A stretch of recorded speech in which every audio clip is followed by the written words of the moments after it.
So as we were saying that Japan's Cool Japan campaign using anime, food tourism, cultural experiences to rebrand the nation globally. So Japan has leveraged a lot on something called anime tourism. You can visit their website, it's japan.travel.en. So it has helped in rebranding Japan totally.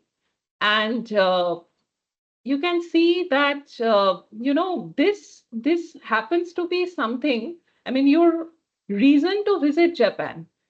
They are promoting anime tourism. They are utilizing these cartoon characters, these manga characters, anime characters in pulling people to Japan.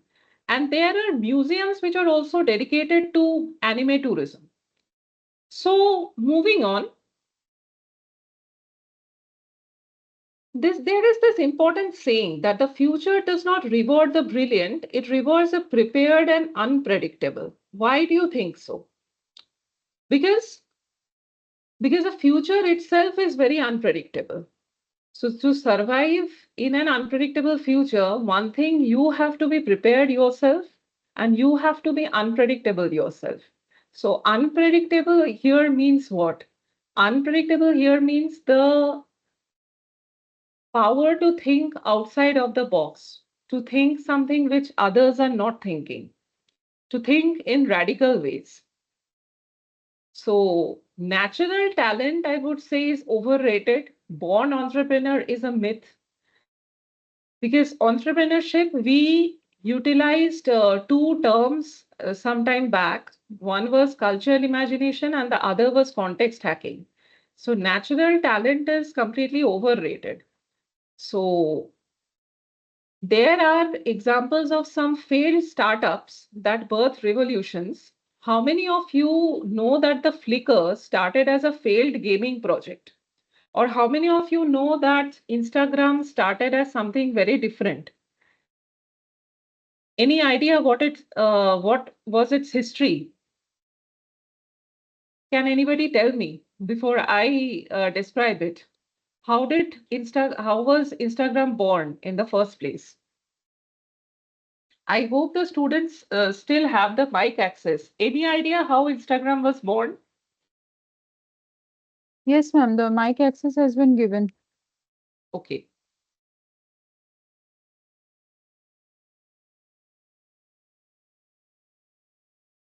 All of you know Instagram, right? How many of you have Instagram accounts?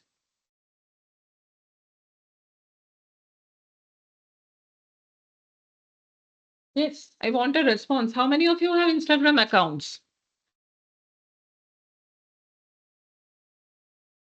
I have Okay, who is this? Amit. Okay, could you tell me for what purpose you mainly use it? I mean, are you an avid user or you just post sporadically? I'm not being very consistent on the platform, so as much as I would have loved to, but currently you can say I'm a sporadic uh, creator on Instagram. Okay, okay. So your Instagram is about your maybe updates from your own life, or you use Yes, Instagram to post maybe motivational words, videos, or things like that. both bit of my I want to portray my travel experiences to inspire others, and also I put out content on communicative and spoken English. Great, great. That's really nice to hear. So Instagram is something which emerged as something very different from what it is right now. So we will discuss that a bit later. So before we move into the discussion further, here are a few examples that I want to share with you. These are actually some examples of few startups which have won awards on the UNWTO platform. And I want you to explore these before we take the discussion any further. So here, I hope this is visible on the screen. You have three examples. So first example is AirKeep. So as you can see, the country of its, the country where it was born is Chile. And basically, it was a network. It is a network of key pairs that allow travelers to store their luggage within the main cities of Latin America. So this term key pair, actually they have coined it. So the key pairs are hotels, hostels, cafes, shops, and restaurants which have been verified by their team, allowing you to store your luggage safely and can keep traveling without unnecessary wait. So you can see the website over here. I hope it is visible to you. Is it opening? Yes. Right. So as you can see, now again they have given their description, and this is how you get get on with it. First find a place, then you pay online, then you store luggage, then you keep traveling. You keep traveling without the unnecessary wait. So why do you think why was this necessary and what groundbreaking thing it is doing? There's also an option be a key pair. Okay. So what is it that they're offering and what groundbreaking thing you think they're doing? And I want participants to respond, please. Just merely being present, keeping your camera, your mic off, and just sending, your assignments at the end of the day, that is not going to suffice. Please do participate. So what do you think? What is this unique proposition which this startup is offering? Yes, please go ahead. Ma'am, I believe that if a person is in a single day city tour Right. and he or she has got a lot of luggage to that he doesn't want to carry around the whole day. So I Okay. believe they can book a key pair, keep the excess luggage over there, take a city tour for the day, then again collect the luggage and take their connecting flight or train back to the next destination. Absolutely. And sometimes you also have the problem of maybe the hotel asking you to check out at Early. a certain point of time Early. early. So that point of time you do not have anywhere to keep your luggage safely. So you can utilize this option. If we move on to the next one, this is called AR Vision or CULTUR or Culture. That's how it's pronounced. Now the incubation country is Spain. So what is it?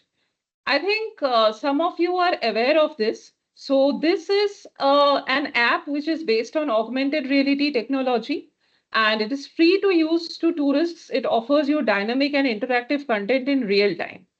And as a user, you also can add in digital information about any place of interest for coming tourists to the city. And it utilizes geolocation technology.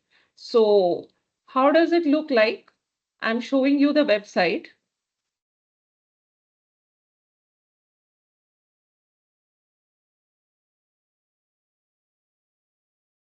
So as you can see that the recent tourism businesses, the recent startups, entrepreneurs, they are standing at the, no, maybe the cross point, the crossroads of technology, volatile world, at the same time, a lot of innovations, a lot of shifting demands as well. So just have a look at the website.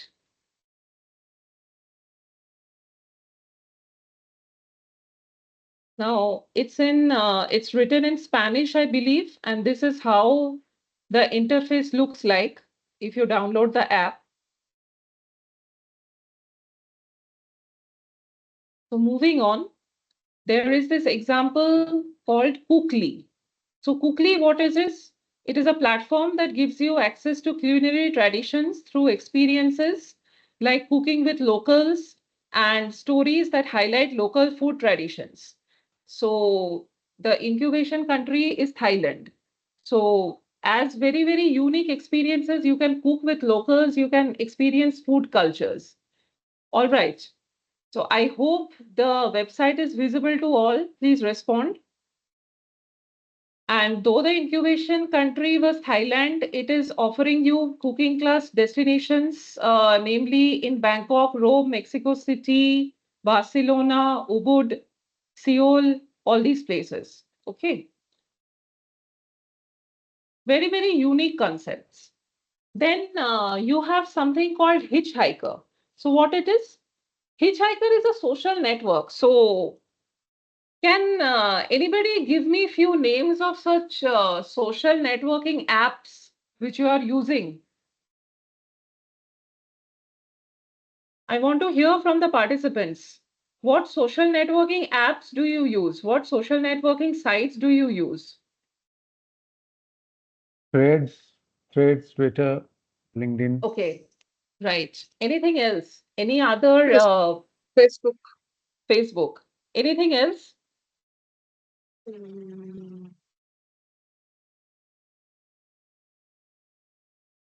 Anything else apart from that? Okay. Now, this particular app, this is very interesting. What it is? See what is written over here. Ship with a fellow traveler. What do you think it is offering? Just have a look at the website page. I have uploaded it for you. What do you think it is doing? Can anybody explain this to me?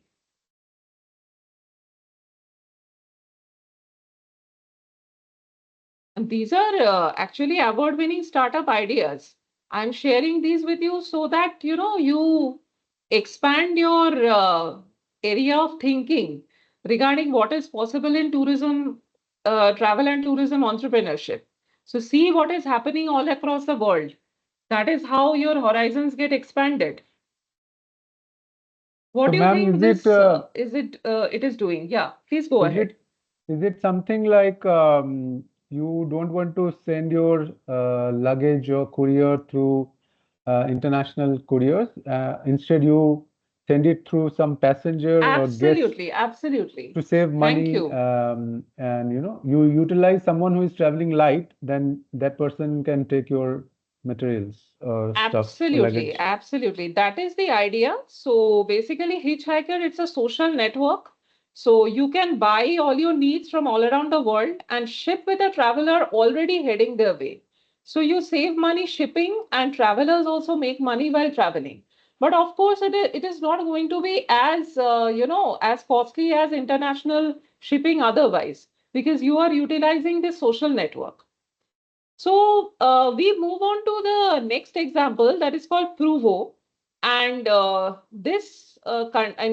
Pruvo, the incubation country is Israel. So what is Pruvo doing? This is also very interesting. Pruvo is helping you save money on hotels that you have already booked. Can you imagine this? Could you ever think about this, or are you aware of this?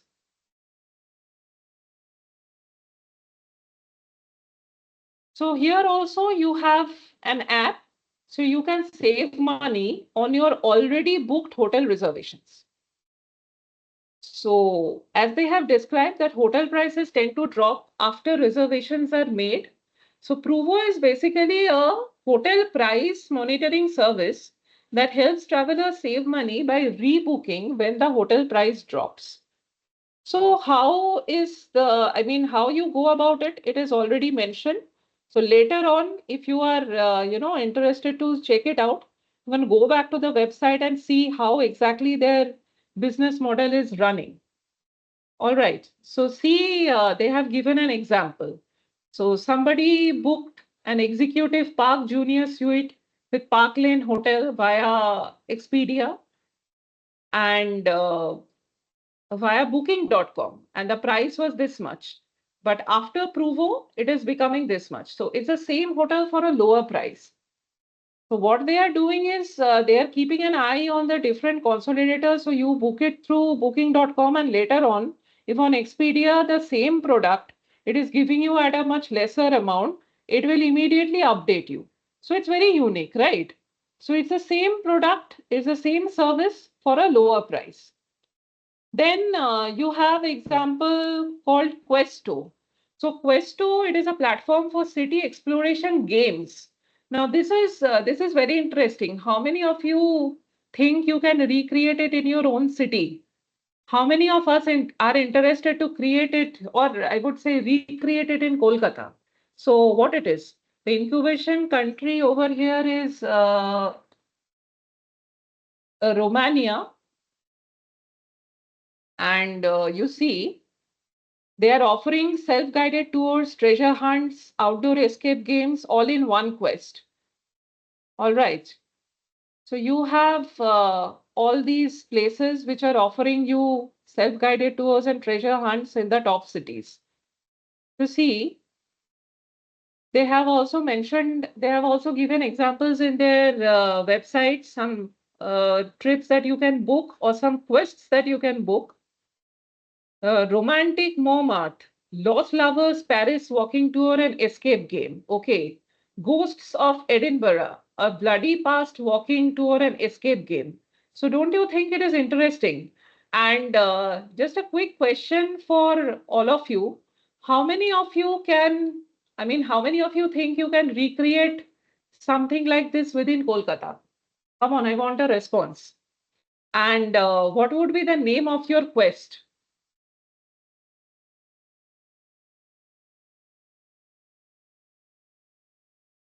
Can I come Yes, in? please, please, please. Sorry. I have seen one startup here who are already doing this kind of Already doing it. walks. It's Yes. called immersive trails. Right, right. We do Um, have that example. yes, so they have done this in Kolkata, and I think now they are venturing out in other parts of the world. Immersive trails, you're talking about the one which is founded by Tathagata Yogi, Yeah, right? yes, Right.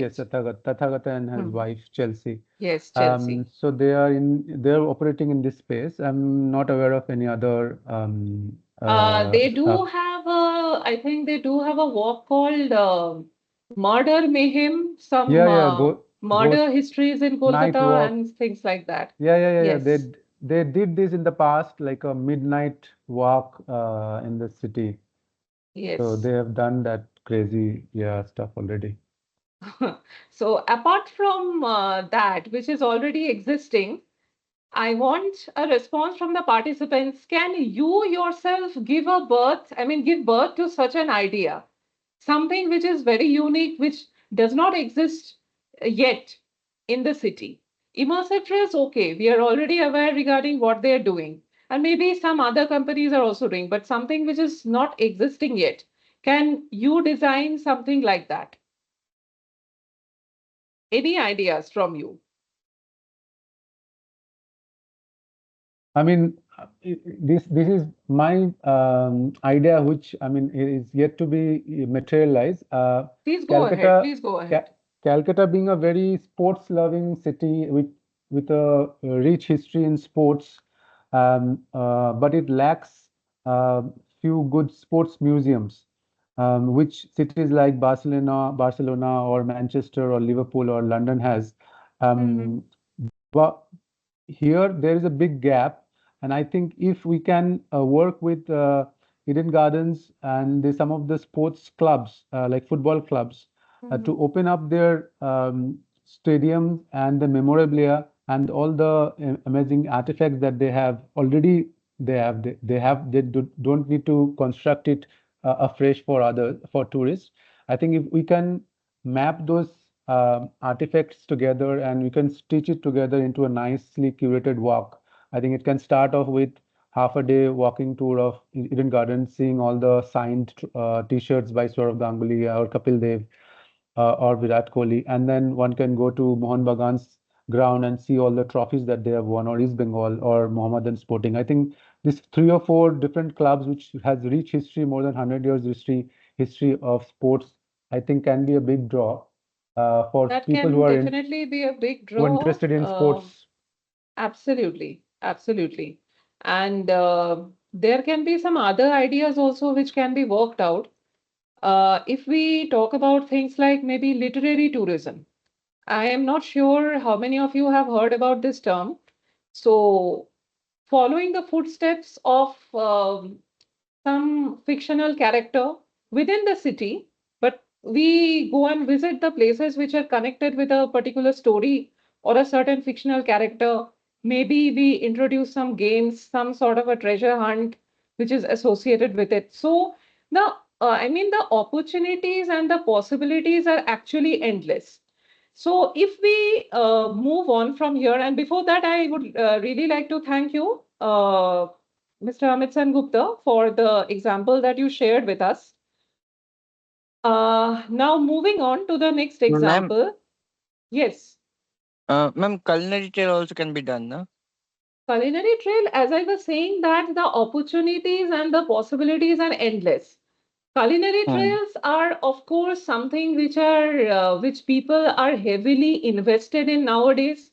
Everybody Hmm. wants to experience local food, local cuisine. So culinary trail is something which is over experimented, over explored also right now. So there are opportunities, lot of opportunities in culinary trails also. Kolkata, if you talk about Kolkata for culinary tourism, culinary trails, there are rich possibilities. There are Yeah. possibilities, apart from the regular, well-known places where you can take to, you can also Hmm. curate something special, curate something which does not exist yet. So, Even as I was handloom saying, handloom trail. handloom trail, everything is possible. Okay, anybody else has any other idea to share? I think this Questo from Romania, it actually made you all think a bit. So if there is anything else, you can please go ahead and share with me. So I'm moving ahead. Excuse me. We have an example called Travaxi. So what is Travaxi? Now, once again, the incubation country is Israel. So it is the world's first travel and booking platform that enables people with disabilities as well as senior citizens to plan and book accessible trips. So, and what was the industry gap that it fulfilled? So existing on none of the existing online booking sites till Travaxi came in, none of the online booking sites had the tools or the knowledge to provide services to travelers who have accessibility concerns, who have disabilities. And the existing information that was already there, it could not satisfy this particular crowd. So that is where Travaxi came in and addressed this gap. So I'm opening the website for you all. Is it visible to you? Please pay attention. Is it visible to you? Yes or no? Yes, ma'am. Okay. Now, this is, as they're claiming, it's a leading B2B platform for accessible travel technology. So there is a small video as well. Let us see if it can be played, but I don't think you can hear it, or you can. Let me just connect the audio.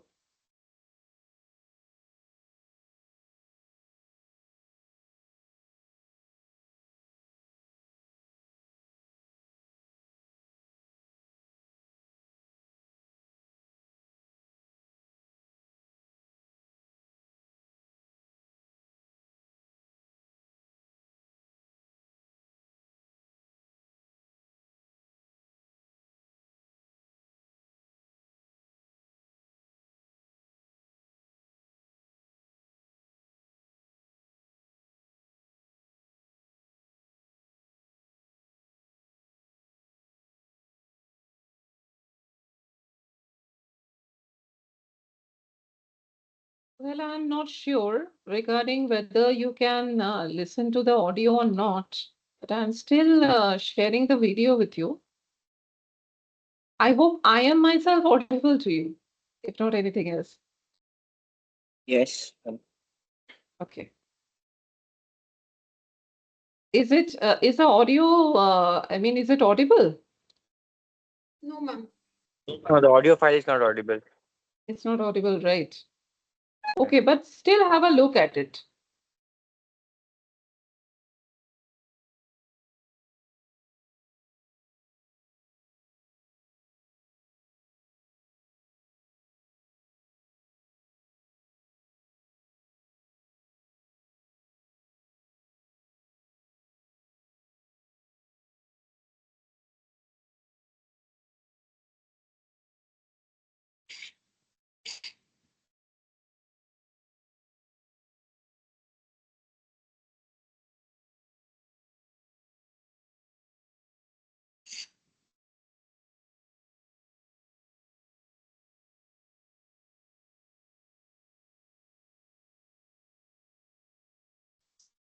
chooses one or more disability type Is the audio, is it audible right now?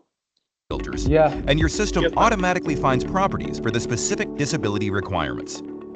Airlines require 48 hours notification before servicing travelers with disabilities. Travexy takes this hassle away from platform users and travelers with a simple API call. Travexy also integrates seamlessly with your existing booking process.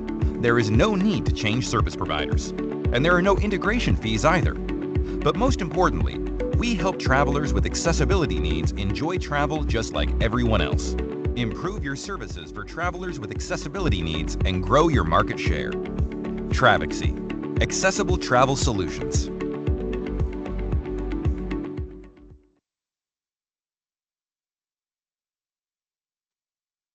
So, how do you think it is going to help the travel organizations?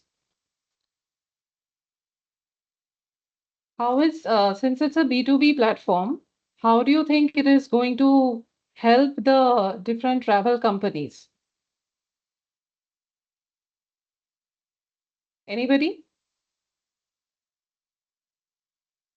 It will improve their brand perception of being disabled friendly Absolutely. to the customers.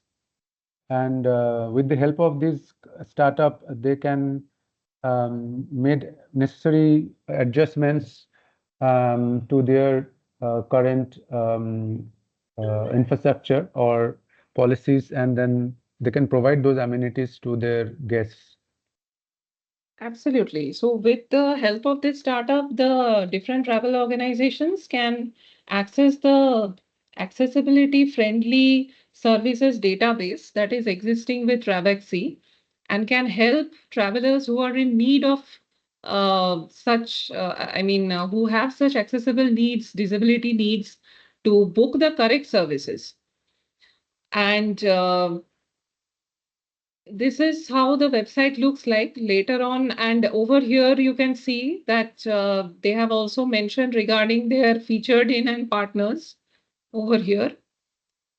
There is a very nice quotation over here. Disability only becomes a tragedy when society fails to provide the things needed to lead one's daily life. So, isn't it interesting? We know that as of now, your disability, I mean, people who are disabled, people who are a bit aged, they consist of a big crowd who are willing to travel. But do we really have the amenities, the services which are needed to cater to them? So there are startups who are looking into it. There are startups who are doing something about it and helping the entire world to provide such kind of services. I hope my voice is clear to you, or is there some kind of a disturbance? Ma'am, it's clear. It's clear? Okay, fine. I'll go back to the presentation. Okay. Now, talking of examples, we have few more, two more examples as of now. And these are a bit different from the ones which we, already talked about. So if you go back to the kind of examples which we saw, first one was about key pairs allowing travelers to store their luggage, then something all your VR, or AR VR, okay, augmented reality, virtual reality. Then the next one was about cooking experiences. The fourth one was about social network, which connects shoppers with travelers. Then the fifth one was about saving money on hotels you have already booked. Again, something which talks about the development of technology, the enhancement of the technological innovations that is happening all around the world. Then again, we had an example called Questo, which was talking about city exploration games. Then we talked about Travaxi, which is talking about accessible travel solutions. So next we have two very interesting examples. One example we have over here The name is very strange. It is called We Fish. Okay, so just look at the description. Create your fishing diary with a private location. Get the best weather forecasts and fishing predictions. Discover your most effective fishing spots. Meet and learn from anglers all over the world. How many of you know that angling or fishing is a very popular sport across the world, and many tourists they are interested in this? How many of you are aware of this? Do you know that it exists in India also? How many of you are aware regarding fishing as a sport which even tourists take interest in? Yes, any response from your end? Yes, ma'am. I am aware and I've heard this. That is a very common sport, but I was Okay. not aware that it's in India also. I was not aware of it. India is also, yes, but in certain locations, you can find this particular breed of fish called the mahasir. Okay, Mahswer. So you catch it just as a sport and then you release it into the water once again. But obviously, it is not that much promoted, but it exists. The possibility exists. All right. So over here, what do you see? There is an app which is dedicated to fishing. Okay, so just have a look at this. It says a most complete tool every angler needs.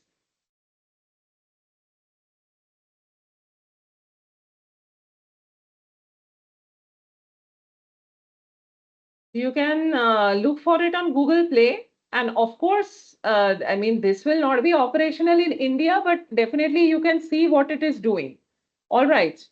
So how interesting it is. So it is giving you the location details. It is giving you the best weather forecasts.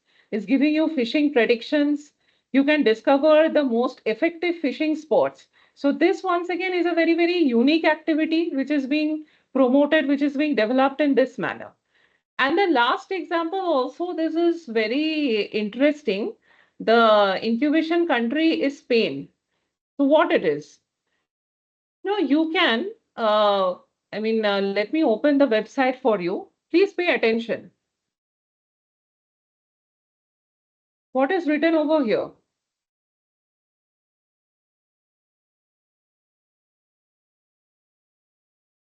Were you aware such activities are also possible?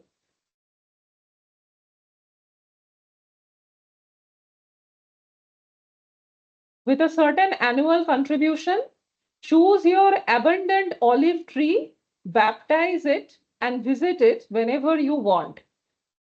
As a thank you, you will enjoy 2 liters of extra virgin olive oil per year. What do you think? What is the idea behind this? Immerse yourself Preservation, in the project. Yes, of course. Immerse preservation yourself of in the the tree. project for the recovery and of centenary olive trees. Discover its corners, know the characteristics of the best virgin olive oil of this region. You will love it. So how it works? You choose the olive tree that you love, come and visit whenever you want, receive 2 liters of extra virgin oil. And by sponsoring, what are you achieving? Not only the preservation, not only an environmental impact, but also employment generation.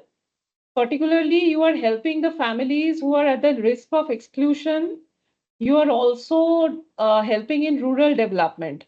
So it's like a solution for your village, for this village. Okay. So there was a strong rural exodus which was experienced in Oleate in the last 60 years, which caused the abandonment of around 1 lakh centenary olive trees. So in 2014, where everyone else saw useless olive trees, this particular startup, they imagined an engine of welfare and economic development, thanks to the contributors. Okay.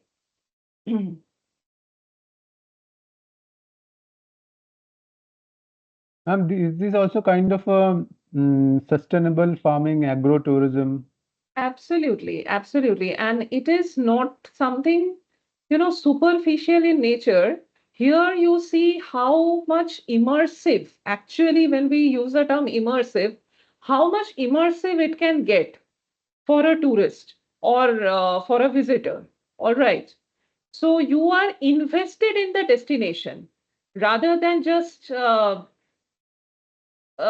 mean, experiencing it superficially or just going for, superficial sightseeing, superficial traveling. You are investing in the destination. Okay. So many other examples are also there, but since the time is a bit short, we have to move on with the presentation. So how did you like these examples? Can I get a feedback on this?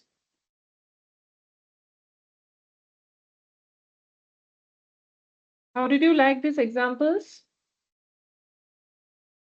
Anybody? So moving on, we have used a term over here which is called chaos literacy. Apart from the entrepreneurial skills that you need to have, there is this thing called chaos literacy that you need to possess. Why so? Because we are living in times of disruption. This is a time of disruption. This is a time of chaos as well. So the ability to read chaos becomes the key. So somebody who is chaos literate, using this term chaos literate, what is this person able to do? This person is able to spot patterns in a mess. This person is able to stay calm in overload, and this person is able to grow from disruption. And entrepreneurs have to read uncertainty like balance sheet. So please remember one thing, that the future belongs to the chaos literate. In short, if you can read chaos, you can own the future. So why you need to learn to read chaos? Making sense of chaos, or the ability to make sense of the chaos, is something which every civilization which has thrived, they had this hidden skill at its heart, the ability to make sense of the chaos. So we see that we are facing a world where the old systems are collapsing overnight. Old systems are collapsing overnight through things like global pandemics, through financial meltdowns, climate catastrophes, technological revolutions, shifting cultural moods. So amidst all these things, you need to be a pattern reader, not only hoarding of information, not only, information, though there is an information explosion everywhere, but to win, you need to be a pattern reader. So entrepreneurs are not planners, or I would say are not merely planners, they are pattern readers. So we are facing a world which is seeing constant shocks, pandemics, climate events, financial turbulence, AI revolutions. Nowadays, we keep hearing about something called cyber breakdown, something like that. Okay, a cyber pandemic. So if you face a situation like that, your organized plan is going to quickly die down. So the ones who only cling to stability, or the ones who only look to stability, will definitely panic. But the ones who dance with the chaos are the ones who will thrive.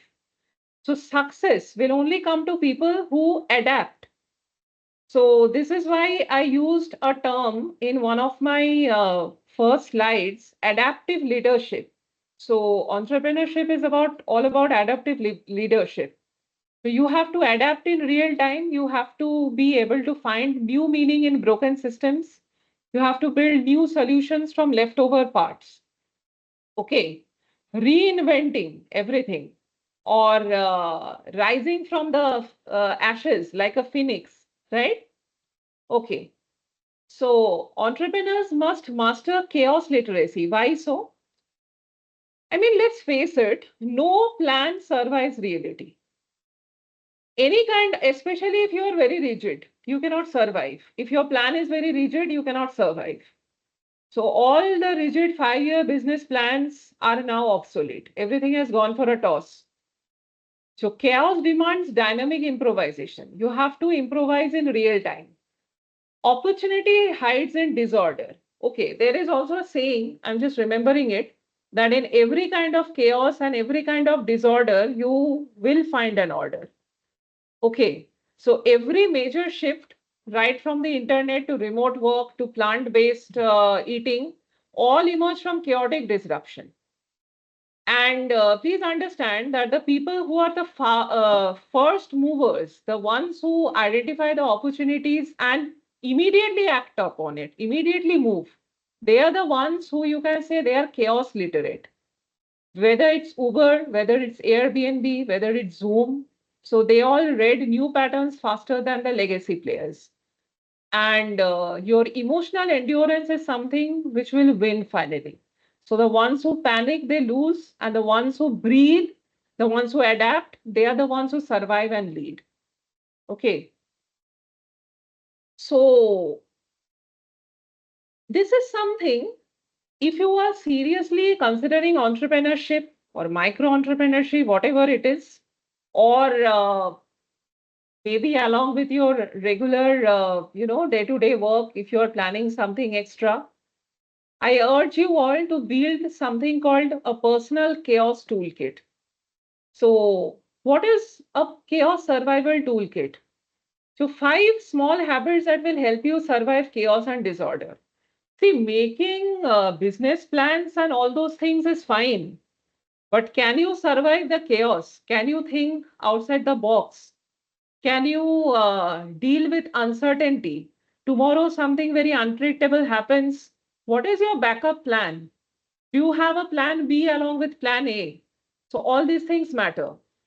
So inculcating habits like maybe 10 minutes journaling, deep breathing 3 times a day, checking news only 2 times a day, or having a small emergency pivot plan for whatever project, whatever business you're planning, running, or even calling a chaos buddy or a 3 a.m. friend, okay, or your agony aunt, whatever it is, somebody who is staying calm, staying creative during uncertainty. So you need to develop a toolkit. So right now, I want all of you to think on it, please. And I want this to be an interaction session and I want a response from all. And the ones who are not responding, you are not going to get attendance for today's session. So at least one response from all of you. So build your personal chaos toolkit, list your 5, share only one with me. I give you 1 minute to think on it. Some of you might have already started to think, and I want them to come up with their responses one by one, please.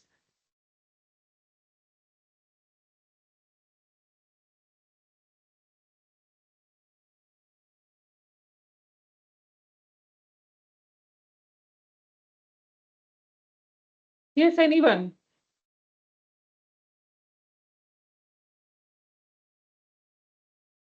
Which response you have to talk?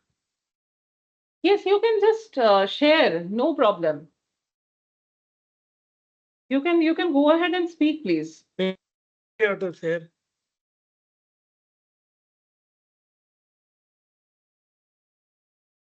Yes, should I ask candidate by candidate and check whether you are at all online or not? You want me to do that?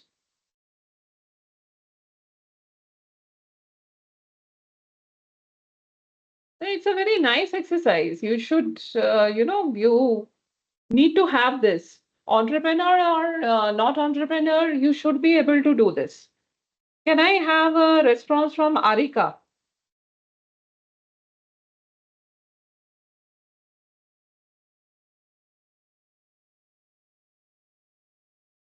Can I have a response from Sushma?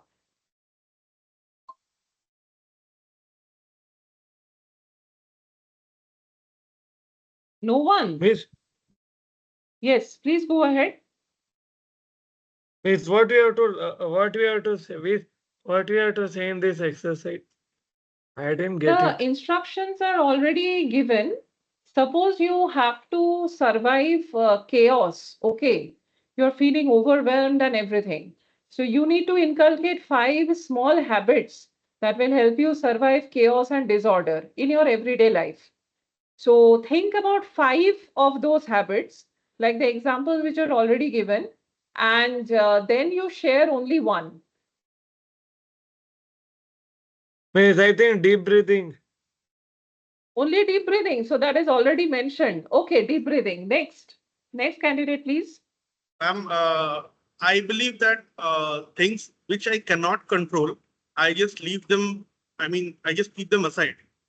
So Right. say for instance, I'm waiting for a bus and I'm about to take a onward train journey back to my hometown, but the bus is not coming. If I'm panicking, the bus won't come early, na? So uh, things which are beyond my control, I just So keep them aside. that's actually a very interesting thing. Other participants also please note it. And this is not just entrepreneurial skill, this is a life management skill. So in your mind, just draw 2 circles, okay? One small circle and one big circle overlapping each other. So in the small circle, you have things which are in your control. And within the bigger circle, you have things which are outside your control. So things which are outside your control, what you can do is you can only hope for the best. You cannot do any, you cannot, worrying will only waste your energy, right? That is what Akash is trying to say. Yes, ma'am. Yes, ma'am. Okay. If faculty members are here, they can also respond to this thing if you want. So I want the access to be given to faculty members also. Bani ma'am, if you're there. Ma'am, can I share? Yes, please go ahead. Ma'am, I would love to do like if I am in like feeling chaos and disorder. So I will love to I will love to have conversation with my friends and also give some time to like think plans like what if I am in chaos and if I will keep a plan B ready with me so it will like hamper less. So I would love to do that. Okay, Sushma, thank you. Others, what about others who are present? Any response from faculty members? You can please go ahead, no need to feel shy.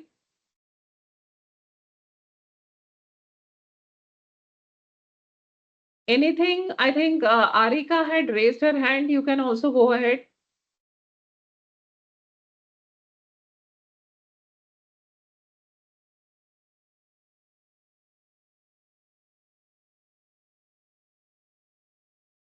She is on mute. Who is on mute?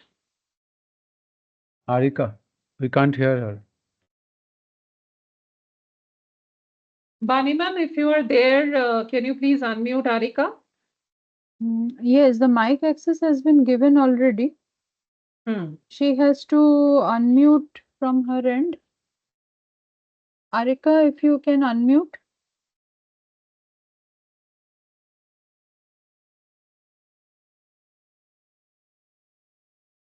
Okay, something from you, Bani ma'am, regarding this. Any one habit that you think we should inculcate or you yourself do? First and foremost, what I do is to stay cool and calm, and to the first point which has been mentioned on the slide, that is to clarify the thoughts. So that is the first thing one should do, and then obviously chalk out all the contingency plans. Okay. All right. Now something from the other faculty members who are present. Bani ma'am, do they have the mic access? Yes, the mic access has been given to everyone in the attendee list. Mic access has Okay. been given. All right. What about the other participants? Do we have Aditya Vikram present?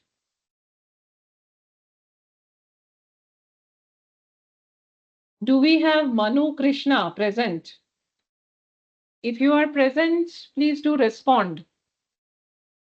Anything from Siddharth, if you're listening? Anything from Mr. Sengupta? Ma'am, I'm listening. But I just couldn't sort it out. Like, what will I speak? Just give me 5 more minutes. 5 more minutes. 5 more minutes Oh, is too much of a two time. minutes. 2 minutes. My Two cats are minutes. around. Okay. 2 minutes. Yeah. Something from Amit. Yeah, so basically, ma'am, what I normally practice is that I stay away from an overdose of geopolitical news on a daily basis. I don't involve myself too much, don't get affected myself too much with an overdose of geopolitical news on a daily basis. And something which I've learned from my one of my previous managers is that every day you can evaluate. Even though I don't do a journaling, but he taught me to evaluate your everyday's performance, how your day went by using a method called what went well, WWW. Very So good. at the Very, end of the very day, interesting. you just think how your day went, what went well, and maybe just mentally make a point of what were the good things which happened. And as managers and entrepreneurs, you should also, which practice which I follow, is that you should make a point of the things that you would try to achieve, your key tasks next day. So do that list of activities you want to achieve or which are there for you to do next day. You should make that list of activities the night before or the evening before. And if you have more clarity on the week ahead, what you want to do in this coming week, that would be even better. Right. Your response actually reminds me of something. Some time ago, I came across a post somewhere on the social media that many things trigger us through the day. It could be a piece of news, it could be some post, or anything else, something which is happening in our day-to-day life. So those are our triggers, right? But what they say is instead of triggers, look for glimmers, things which pleased you, things which, gave you a momentary peace, made you feel nice. So just what you were saying, what went well, WWW. So I think it's the same thing. I see some enthusiastic hands being raised. Yes, something from Professor Shankar Mukherjee. Yes, am I audible? Yes, sir, please Yeah, go I ahead. strongly agree with Mr. Sengupta. When there is a chaos, we have to analyze the chaos. Let us find out the reason for the chaos and let us find out how much this chaos is affecting me. So that part, I think, if I am quite well enough about handling chaos, I think there will be certain ways out. I have to search for the way out so that I can get rid of the chaos. And my other part will be, yes, to make people aware about the chaos. Suddenly, if on road something happens, say I'm returning home and suddenly something has happened that has created a chaos. So being a good citizen or a good Samaritan, my most important thing will be to understand the chaos, find out the reason for the chaos, and let us search how to get rid of it. Not only me, let me make other people aware about that chaos. So that is www, what went well. So out of this chaos, what went well so that I can come out of that chaos. I think that can be my perspective of handling chaos. Okay, I think another hand was being raised. That was Siddharth Mukherjee. You want to Yes, say ma'am. anything? Yeah. Yes, ma'am. I was telling that a daily digital backup. It will be my uh, personal chaos toolkit. Cause as I said yesterday, that I have already Daily started. digital backup means what? What is it exactly? It's like if as I'm running a travel agency, so I might need to maintain a lot of login credentials and everything in case of urgent booking and all. So I should be ready with my login kits and everything. That's what I'm saying, like Okay. digital Okay. backup. Okay, digital backup. All right. Okay, very nice responses. Anybody else is left? I think Avanti is left. Avanti, anything from you? Ma'am, if I feel very overwhelmed, then I just divert my mind, do something else which calms my mind, like listening music or like that. And after that, when I feel that now I can start, then I can start from afresh. Okay. Anybody else is left? Sushma, did you respond? Yes, ma'am, I did. Acha, she did. I think, okay. The ones who have not responded are Aditya Vikram, Arika, and Manu Krishna. Manu Krishna has sent us a message. What about Aditya Vikram and Arika? Aditya is there in the class or not?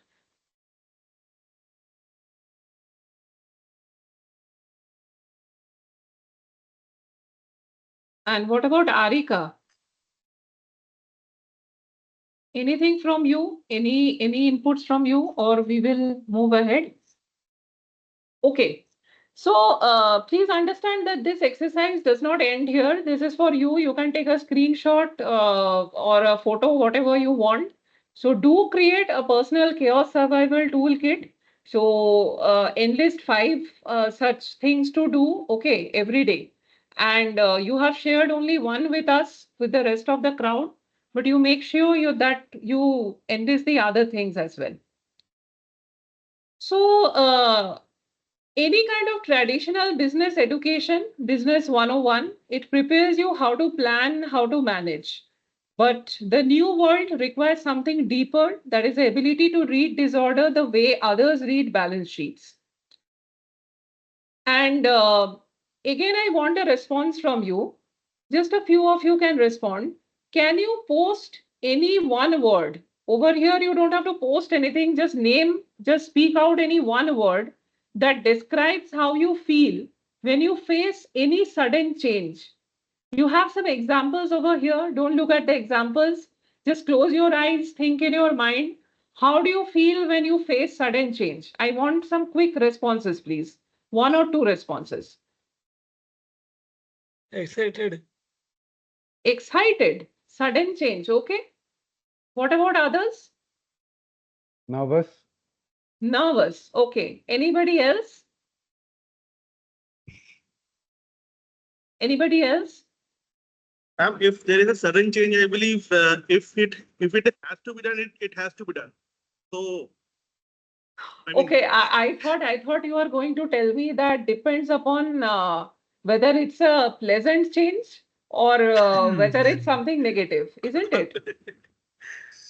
Okay, all right. So the next thing that we move on to is something called anti-fragile thinking. Now, this term, it is inspired by a researcher named Nassim Taleb. So somebody said that I grow nervous when I feel, when I see a new, I mean, when I face changes. So please remember one thing, anti-fragile entrepreneurs are those who grow stronger under stress. So you're feeling nervous, you're feeling stressed out, you are growing stronger from that. You are not getting weaker. So basically, anti-fragile entrepreneurs are people who evolve faster under pressure. You have the ability to turn crisis into creativity. So you don't just survive chaos, you harvest its energy to become better than before. See, during COVID 19, our industry was the first to shut down and the last to reopen. But the the people who think out of the box, what did they do? They end up building virtual tours. They ended up selling personalized staycation experiences. Then economic slowdowns like this killed some startups, but also gave birth to new frugal innovation models. For example, low-cost telemedicine apps in India. Can you name anyone? Low-cost telemedicine app. Are you aware of it? I think most of you know regarding Practo, isn't it? Okay. So the characteristics of anti-fragile entrepreneurs are, see, there is a differentiation between somebody who is a fragile thinker and somebody who is an anti-fragile thinker. So if you are facing failure, so somebody who is a fragile thinker will panic, will blame mostly others, and then will quit. And then the anti-fragile thinker, what will that person do? He or she will adapt, learn, and innovate. Planning style. What is the difference in the planning style of a fragile thinker and an anti-fragile thinker? Please pay attention to this. An anti-fragile thinker will have many small flexible plans. I remember yesterday's session where sir was taking it. He mentioned one thing to the participants, that your sources of income should be more than one. So it is like that only. So that is anti-fragile thinking. Okay. Response to competition, fear, retreat in case of fragile thinker. But in case of anti-fragile thinker, it is curiosity and improvement. Innovation style.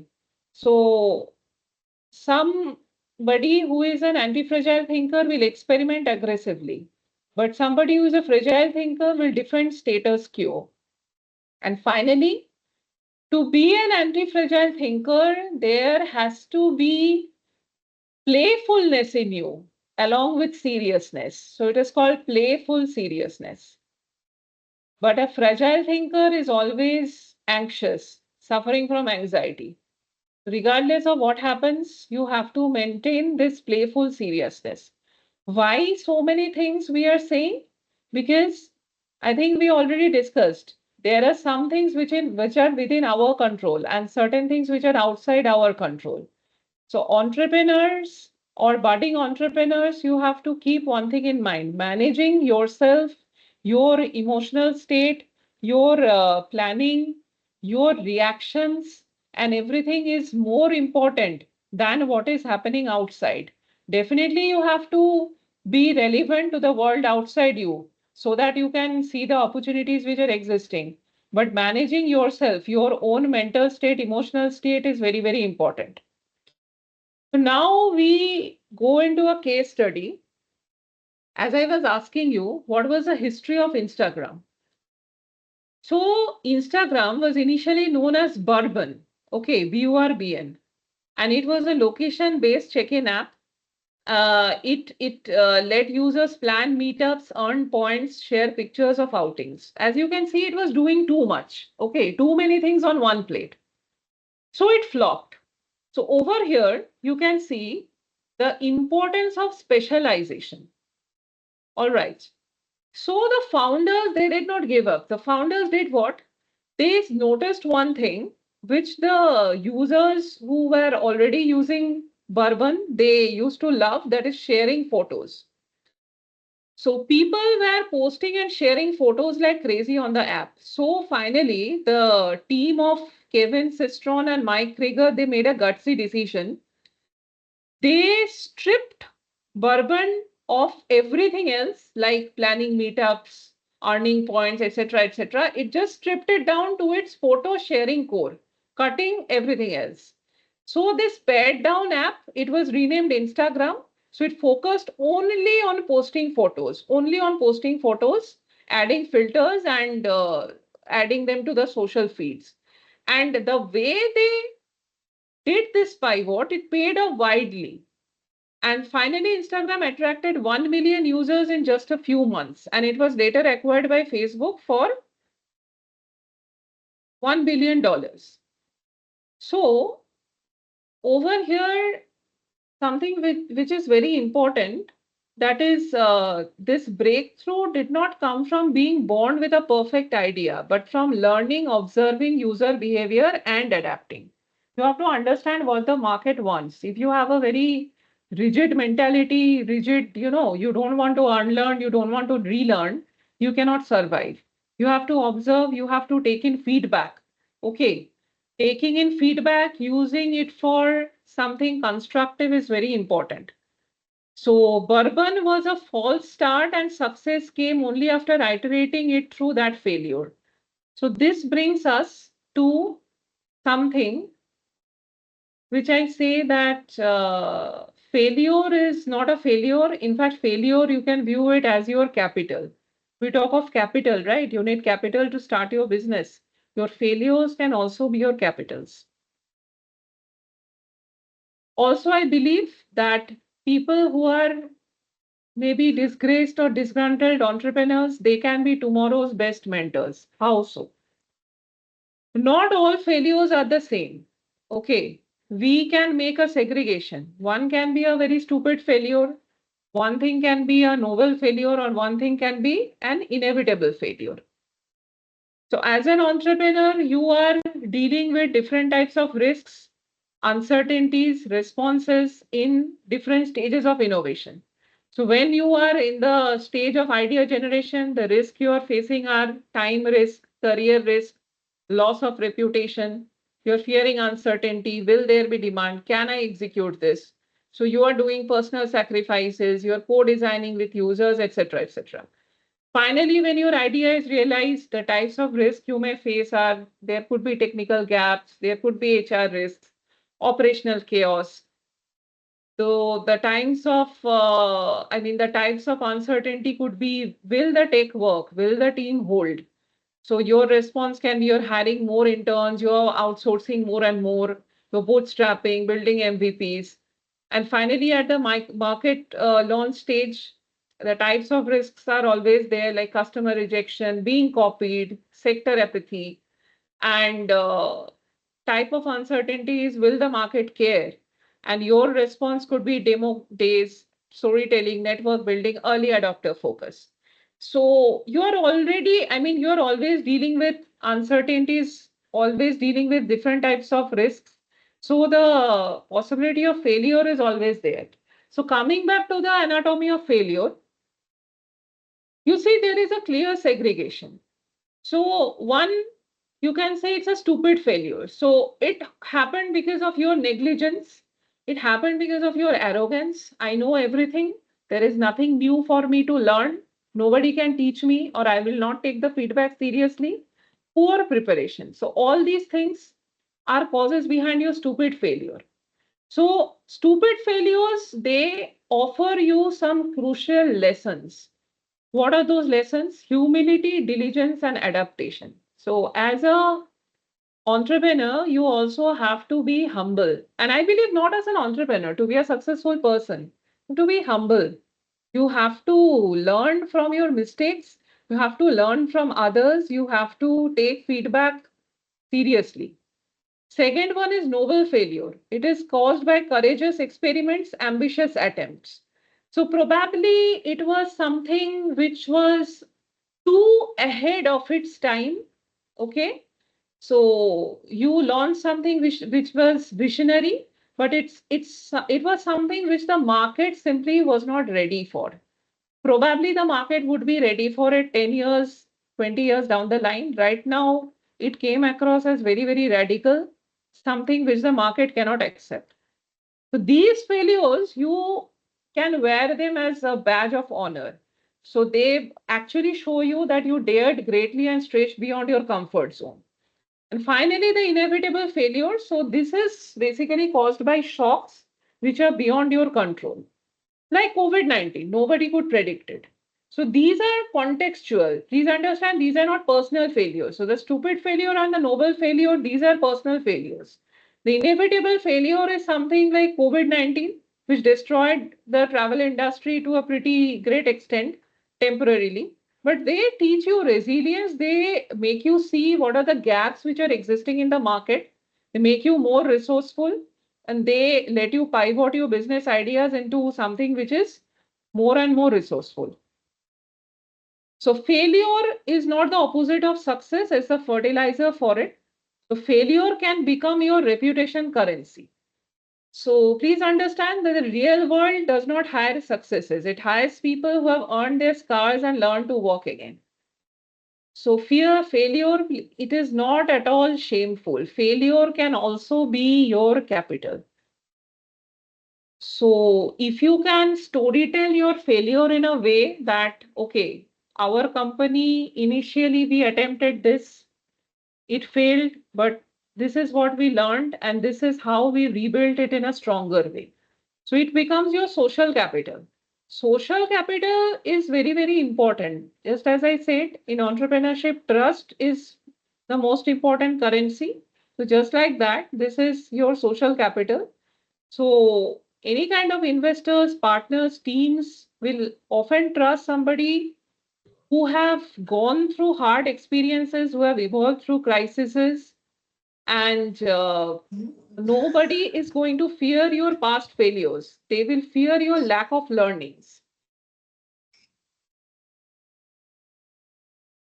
And anybody who is a disgraced entrepreneur can be best mentors for the tomorrow. How many of you know that the co-founder of Twitter, even Ivan Williams, also had a string of failed ventures before success? Or how many of you know that Oprah Winfrey was fired from her television job? Just imagine when Oprah, okay, she was deemed unfit for TV. So it is very strange that they became the face of something which they were told at the first stage of their careers that they were not cut out for it. These are very important examples. Now, back to an interaction. Can you tell me, and this requires a bit of courage to share in front of all, that what is that failure in your life that you are still hiding and that could actually become your credibility story? Is there anyone who can respond to this? Or you can just say, you can just tell me any one word that represents that hidden failure. I want you to please participate and respond to this question. What failure in your life are you still hiding that could actually become your credibility story? Is there anything like this in your life?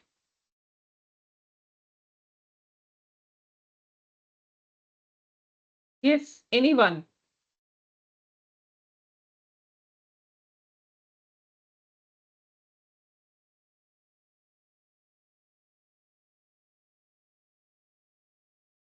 I Anybody can go ahead. gutsy enough to respond? Yes. Yes, Amit, you can please go ahead. I'm sorry. I mean, I see others are not responding. No, you can Um, go ahead. I mean, maybe they are busy with something else at this moment, or maybe everybody is not, comfortable to share such things in front of a crowd. But you please go ahead. yeah, I think I mean there are many failures in my life, personal as well as professional. But one I think may not be described as a failure yet because it's still a thought that I would like to publish a book of my own. Of encapsulating all the travel journeys and experiences that I've been doing the last 15 years or so. So I think that's still one wish which is yet to materialize, and it's I haven't started a lot of effort towards towards executing that. So I don't know it would be right to describe it as failure yet. But yeah, just this example comes to my mind at the moment. This probably is not a failure, but it is a project that you're procrastinating upon. Yes, yes, that's right. Yeah, So, okay, but it's not a failure yet because you have still not started on it. All yeah, right. yeah, yeah, yeah. But if there's anything that you had started and then it went bust, you can I mean if participants can share something on that, you're welcome to share. It could be anything. It could be an examination or some partnership that you thought it would work out, or you thought of a startup, but then things did not work out, anything like that. Anyways, so if nobody is, I think Arika has raised her hand. Arika, you want to share anything? Could she be Yes, ma'am. Now unmuted, I'm please? audible. Yes. Yes, you're audible. Please go ahead. Actually, my microphone is not working. Last, Yeah, that's it's why it's I working right can't. now. Please go ahead. Okay. I share my failure that when I am in class 8, I couldn't pass the classes. I take my education very lightly. So then when I not pass, then I decide I'm very embarrassed when I am not passing the classes. Then I decided to I want to do something, and I also see the all the that I am want to become a great. So then I started my educations uh, very. It mean uh, Harika, right now, what are you pursuing? Are you working? Are you studying somewhere? yes, I am studying now. You are studying right now. Yes, And you have completed your graduation? yes, I am completed. I am doing Okay. diploma in tourism studies. Okay, okay. So, Okay. as I can understand from you that probably because of this examination failure in your standard 8, Yes, probably there was a bit of delay in your yes, studies, yes, something yes, like yes, that. ma'am. Yes, Yeah, yes, yeah. ma'am. So then I So, decided. hmm. Arika, just one question for you. That is, what Yes. did you learn from this experience? Can you share it with the crowd? Uh, that I am very embarrassed for these reasons, and all But friends but and did you learn anything useful apart from the embarrassment, apart from, yes, the feeling of being yes, mocked by others, things like that? Did you learn anything nice? Did you learn anything yes, useful? So what was it? yes. That if I take my education uh, Casually. very casually, and casually, that's why I do not pass the classes. If I take it very good, then I pass the classes. So then Right. I started So my. that is also a learning. That's also a learning because probably you have Yes, learned it the hard way that there is no yes, shortcut to success. You need to yes, have a degree. You need to go through your studies. So that is yes, something nice you have learned. Yes, Sushma, yes. something from you. I think Sushma has raised her hand. Yes, ma'am. I would love to share my experience. Like my hobby is to paint, and I want to involve in creative activities. So during COVID period, it was totally locked down and everything was closed. And I was here in Kolkata only. I was not being able to go to my back hometown. So I was totally depressed, and I thought of starting something new. So I brought a canvas and all, and I thought of starting painting and all. So first of all, I tried, but it was too hard to do. Like I was not even able to paint it properly, and after some practices, after 1 month, I finally did a good painting. And ma'am, guess what? I started after 6 months. I started selling off that paintings, and I got the Wow. good. Yes, ma'am. And I got the good price for it. And even now, I am like into candle businesses. So I have made the candles and Excellent. made candles, and that too theme based, that ocean theme based, and still I'm working on that, and it is like my side business. So here is the Very good. learn. Very good. And ma'am, the learning is that never give up. Like the Never situation, give up. however the situation is, like you must try and you will get success in that. I have learned this. I think Amit, you can take some inspiration from this, and maybe your book might become the bestseller. So you just need to start it if you're listening to this. So Yeah, I definitely. yeah, because you already heard what Sushma did, right? So you can take inspiration from this. You can draw some inspiration from this.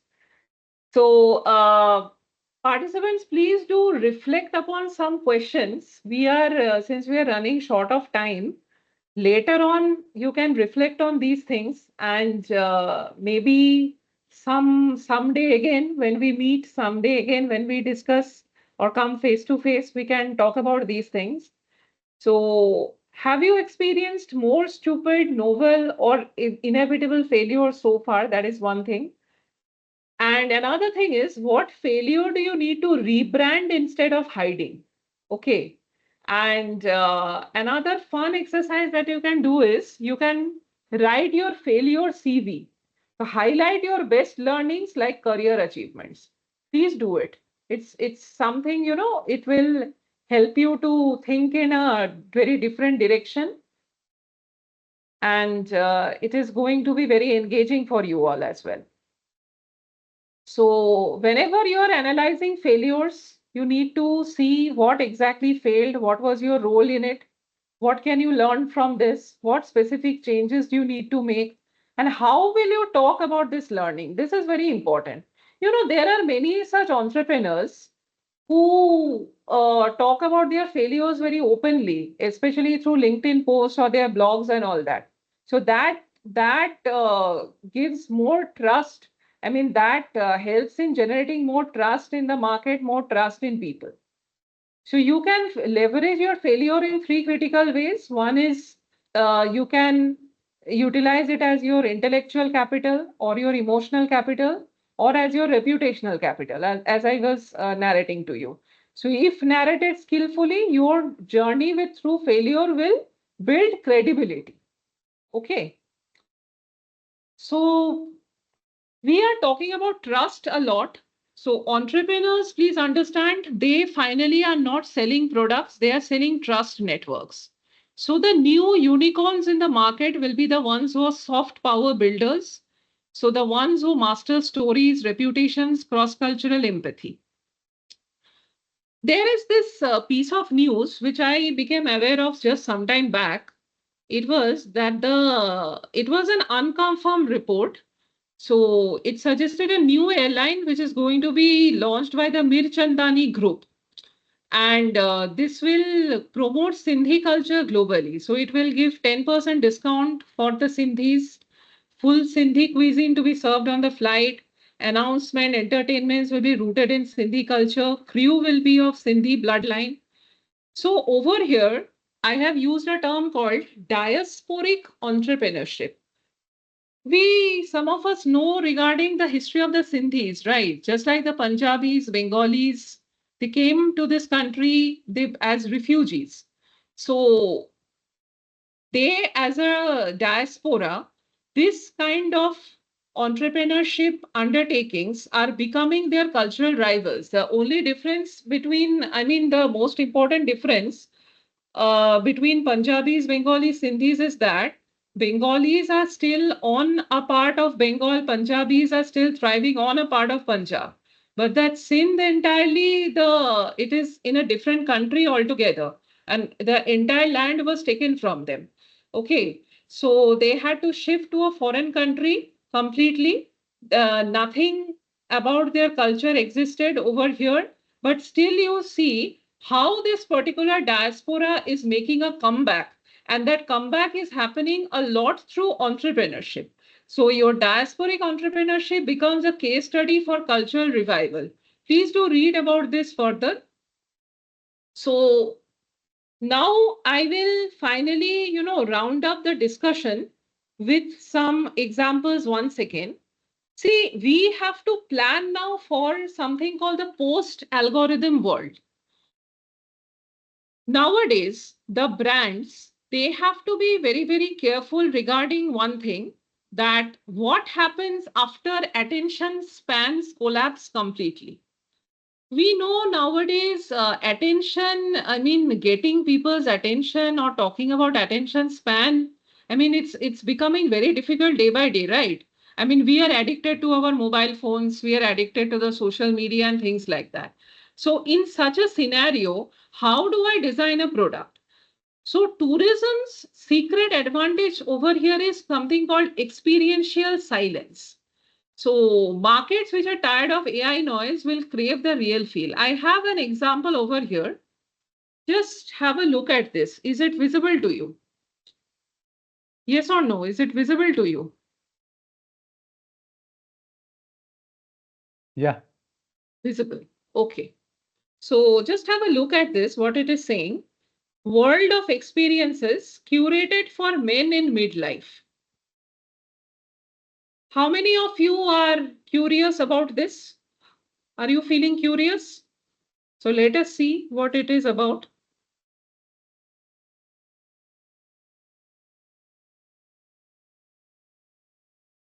World of experiences curated for men in midlife.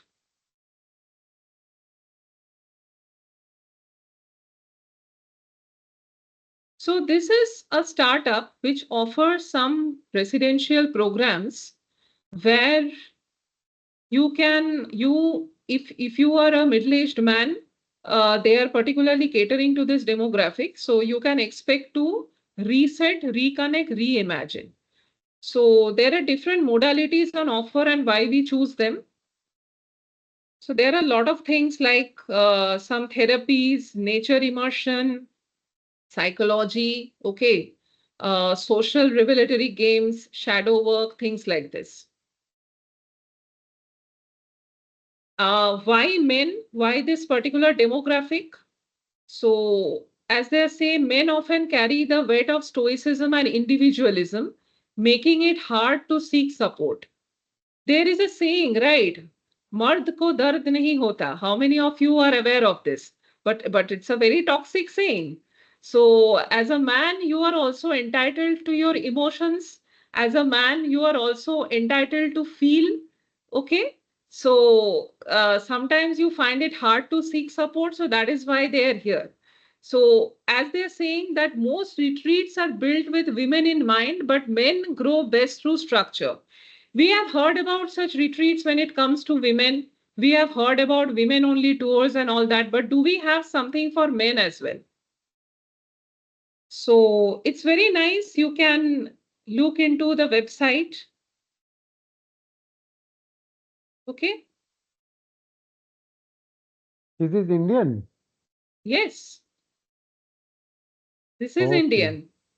And you can go for a 3-day retreat or a 7-day retreat. Let us see what is there. Okay, the 7-day men's retreat is happening at Goa, August 26 to September 1. All right, so this is the program. So over here, the first one is the welcome day orientation session. Next day, you have martial arts session, bicycle to a local Goan thali lunch, intuitive singing, music workshop. Just imagine how nice it is. Okay, day 3 again, beach games, swimming. Day 4, breakfast and personal time, workshops. All right, games. I mean, it is therapy mixed with tourism, which brings us to something called wellness, experiential tourism modalities. So we must be aware of this as entrepreneurs. If we do not know what is happening in the world around us, how do we come up with a idea ourselves? How do we come up with a groundbreaking idea ourselves? So tourism's secret advantage, as I was saying, it's experiential silence. So tourism by its very nature, it can offer you quiet immersion, sensory experiences, disconnection from digital noise. How many of you are aware of this term called digital detox? People are looking into it because we are always connected 24 by 7. So sometimes we feel the need to go off the grid. Okay, to feel human once again. I mean, away from technology, AI, etc., etc. So the tourism products of the future will be on the lines of where people feel human again, or services or experiences through which you help people to connect with their core human being once again. Nowadays, there's a lot of talk regarding transhumanism and stuff like that. People putting a chip in your brain and you are 24 by 7 connected to the internet and stuff like that. So in future, the focus will be upon how to become a human once again. All right. So tourism is also about memory, identity, and movement. So just like, a rural tourist, let's say there is a rural tea estate. So it's not only about tea tasting. It is also sensory memory of your grandparents, lost summers, freedom and green abundance. So think about your earliest memory of travel. So your earliest memory of travel, if you go back in time, maybe think about a time when you were only 4 years old, 5 years old. I'm sure it will not be about places, but it will be more about who you were allowed to become in those moments. Just think about it. What is your earliest memory of travel? Can anybody share with me?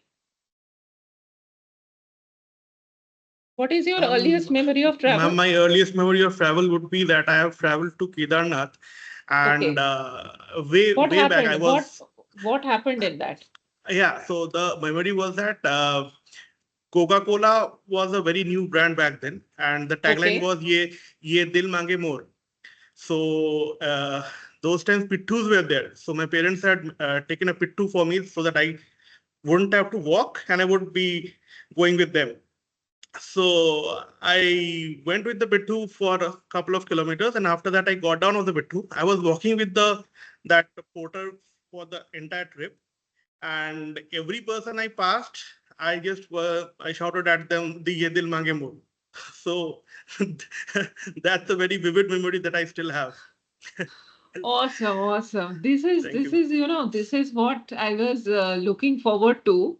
So as you can see, as I predicted rightly, that probably all of yours, everybody present here today for this session, your earliest memory of travel was not about the place. It was about who you were allowed to become in True those that. moments, It isn't was. it?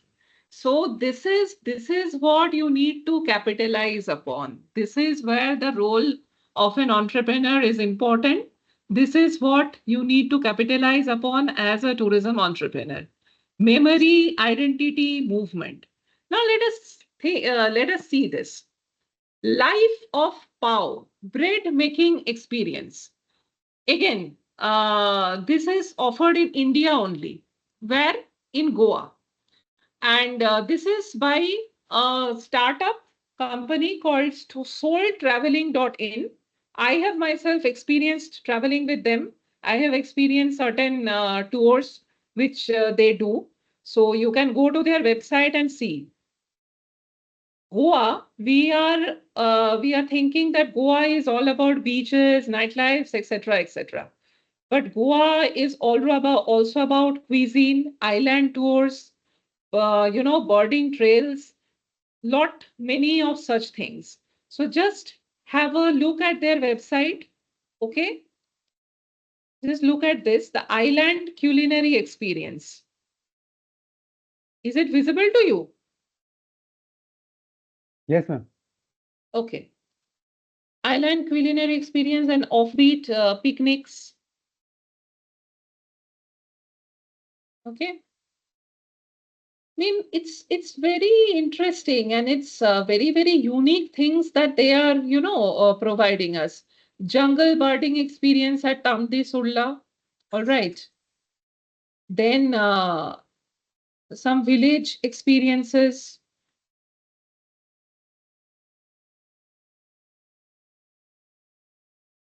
They have some dedicated culinary experiences and food trails.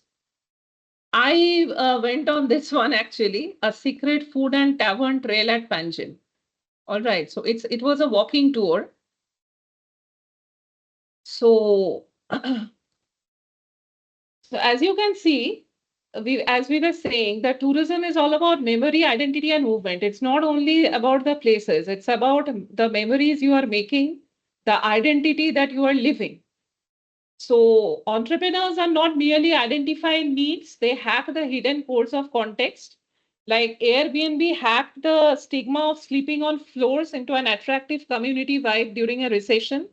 And similarly, culture hacked small villages obscurity into global interactive storybooks through augmented reality. So, as an entrepreneur, you should keep in mind that I do not sell products. I alter realities. I do not follow demand. I design desire. Okay. So, products can be copied, patents can expire, but trust once earned becomes your unbreakable moat. Just like Apple sells trust in design and privacy, Patagonia sells trust in ethical values, Airbnb sells trust in strangers sharing homes. Please understand, as an entrepreneur, as a tourism entrepreneur, the real sale is always emotional. It is not transactional. So tourism is also about belonging, memory, identity. You are not offering an itinerary, you are offering an emotional territory. If it was not the case, then Bhutan would not have made their tagline gross national happiness. So Bhutan, it is not selling landscapes. It is selling a story, gross national happiness. So what small act of trust building can you perform this week, online or offline? Do reflect on this, please. So finally, to end the discussion, we will end with some travel related startups in India. And yes, for your assignment, I will share that later on. So whatever tourism business plans you shared yesterday, you just need to now revise it, maybe submit a completely different plan altogether after the insights that you have gained in today's session. Okay. So now let us move ahead. This is a startup named Mihuru. So what are they doing? Anybody knows about this startup? Now very quickly we will complete this. So Mihuru, basically they are offering you travel loans. All right. So you can find more about them, more about this startup. So they are offering you financial solutions. If you are in need of money, suppose you are a travel influencer and you are in need of immediate money because you have to travel for generating your content, so you can utilize their financial services. Next, there is something called tricato.com. Tricato. So if over here something important is written, when travelers become creators. So suppose you have been to a place, been there, done that, turn your travel plans into a digital product. Best spots, best eats, best hacks, package it, design it, sell it, get paid. So you as a traveler can also become a creator through this, tricato.com. So please, if you are interested in, maybe exploring further, you can take a screenshot of all these or take a picture and keep it with you.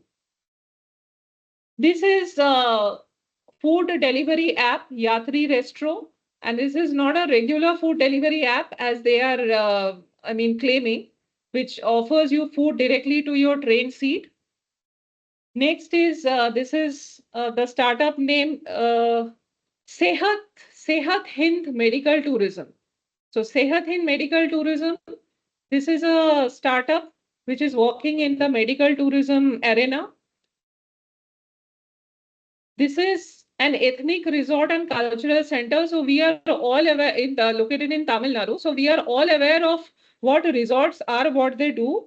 But this is such a resort which is, not only a place for relaxation, food, and all that. This is also aiming at preserving and conserving and perpetuating the living values of Tamil Nadu. So you can find more about it on their website.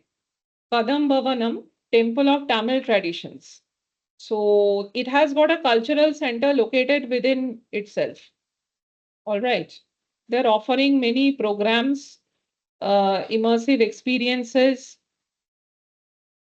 events, camps for students and all that they are also providing. Okay. There is an app called Party Hunt. So you can find out about parties, live concerts, events, secure your spot, book tickets through this app. So it started in Goa probably, yes, and now it is in 20 plus cities in India. All right. Next, this one is my personal favorite. This is by this is the founder's name is Neha Arora, planetable.com. So this is again catering for accessible needs to disabled travelers. So mainstreaming accessibility and inclusion for the tourism industry is what their creed that they follow. And this is the website of Planet Abled. So Planet Abled is on a mission to make global tourism industry accessible to anyone. With offices in Asia and Europe, we work with businesses, travelers, and public service organizations to design inclusive solutions for everybody to enjoy. So as I was saying that the aging populations, they form a major chunk of the travelers today, and it is growing more and more. So you see somebody on a wheelchair and the disabled travelers also. So then you need companies, you need organizations, you can meet such needs. All right. So here we see that the director of Kerala Voyages, Mr. George Scaria, he has given this feedback. He has given this input from his end. So Kerala Voyages, it partnered with Planet Able, and then they provided the accessible solutions for the people who are in dire need for it. So this is a live testimonial that you can see. And regarding Planet Able, it has been covered extensively on the media as well. Okay. All right. Finally, I think we are at the end of the presentation, and I will end with this company called Immersive Trails. I think it was already mentioned. So Immersive Trails, they are doing a very, innovative work in the travel industry right now. And let us open their website once because I want to show you something interesting over here. You see, suppose you you hold a lot of knowledge about a particular destination, or you are a specialist in something. So you can also partner with Immersive Trails. Okay. So because they are selling expert-led travel experiences. So if you are a local expert or a community, so they can, give you a platform to sell your tours. All right. So they have already these partners. Are you can you recognize anybody from this list? Dipanjan Ghosh, I think a lot of reels which are featuring Dipanjan Ghosh are now circulating. Then we have Rangon Datto. Okay. So let us see what. All right. So he is a legendary RJ, actor in notable Bengali movies. So he is also an avid traveler, history buff, and he is an invaluable member of the Immersive Trails Experience Partner team. Okay. So he has curated some tours which are being sold on the platform of Immersive Trails right now. So connecting these experts to the market out there. So Indra Datta Basu, she is a postgraduate in English from Jadavpur University. All right. So she has a lot of interest in music, classical music, and her focal points of study and research include retracing, rereading history, music, and navigating cultures of resistance. So she, since her interests are also wandering through the lesser known parts of the city, she has also curated some trip which is on TripAdvisor, which is on Immersive Trails. So let's see what is on offer. So if we click on Kolkata, we will find this. For example, this Calcutta Diversity Walking Tour. This is probably offered by Rangon Datto. Is it visible to all? I hope yes. Yeah. Yes. All right. There is something else also. Let us see who is offering this. Huh. Clubs, Communities and Conservation Lakeside Legacies Walking Tour. So this walk delves into the rich history and heritage of Rabindra Tagore's iconic neighborhood. All right. So over here also there are a lot many things to discover, and this is offered by Shreya Banik. Offered by Immersive Trails, but it is curated by Shreya Banik, who will lead this walk. So she holds a master's degree in history from Jadavpur University and is currently pursuing a master's in journalism and mass communication from Rabindra Bharati University. Do you think these people are entrepreneurs? My last question for the day. Do you think these people are entrepreneurs? Yes or no? You mean the curators? Yes. Curators may not be entrepreneurs, but Entrepreneurs, but they are they are probably there is a term called intrapreneurs. entrepreneurs. Okay. Intrapreneurs. So intrapreneurs are see, they are not regular employees with immersive experience. I mean, immersive trails, right? But since they are working with them as partners, they are also, I mean, providing their services as an intrapreneur.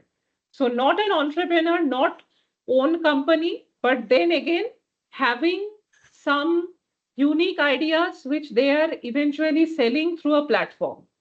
Just like within your organization, if you are coming up with innovative ideas, okay, which the company can utilize, you are actually thinking like an entrepreneur, but you will be termed as an intrapreneur.